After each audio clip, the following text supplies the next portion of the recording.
In front of his family, he threw my suitcase down the stairs. "Get out. You were always a burden," he spat. I left, holding back tears. 3 months later, his mother rang my doorbell, begging. He was broke. Turns out I owned the deed. That house. Never his. And I just sold it. "Get out. You were always a burden," Nathaniel spat, his words cutting through me like shards of glass. I watched in horror as my suitcase tumbled down the wooden staircase, clothes spilling across the foyer like scattered memories. His mother Ava stood behind him, arms crossed, a satisfied smirk playing at the corners of her thin lips. The rest of his family, gathered for their weekly Sunday brunch, simply watched in silence as if my humiliation was just another course in their meal. But I'm getting ahead of myself. That devastating moment came later. My story begins with another kind of loss. Before I share how my life changed forever that Sunday morning, I want to thank you for joining me today.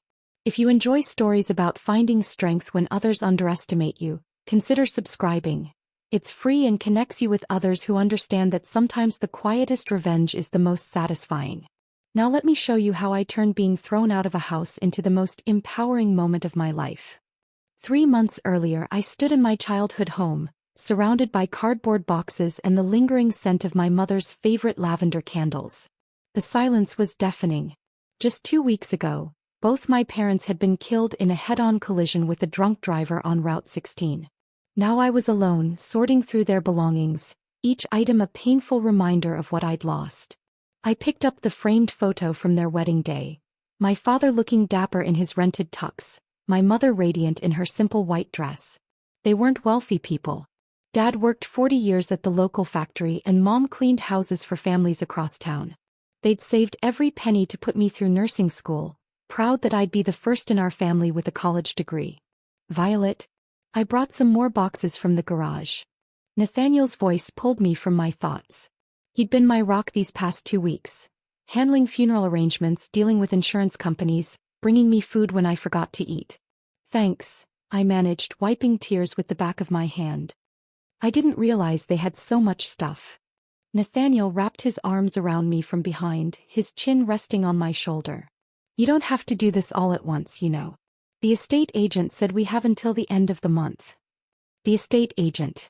Another reminder that I needed to sell my childhood home to cover my parents' modest debts and funeral expenses.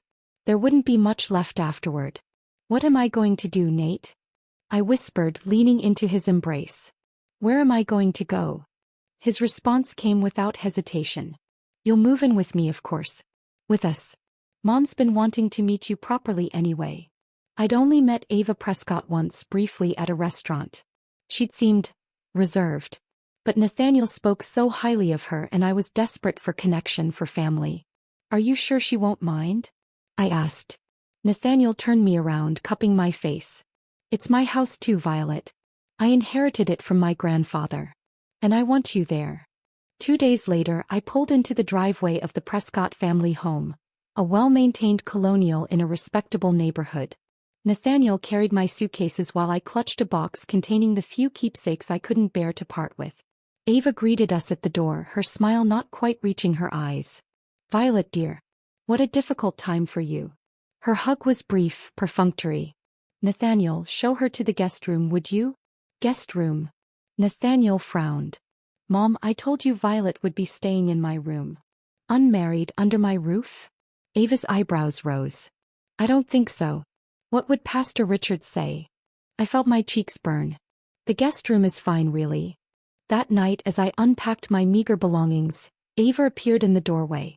"Nathaniel says you're a nurse?" "Yes," I replied, hanging up my uniform. "I work at Mercy General."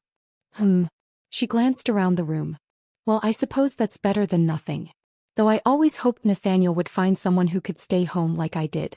Family should come first, don't you think?" Before I could respond, she added, "Breakfast is at 7 sharp.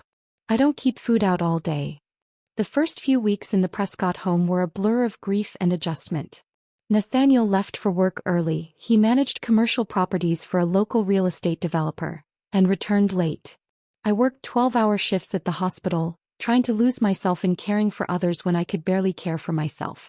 Gradually, I began to notice changes in Nathaniel. He wanted to know where I was going and with whom. He'd check my phone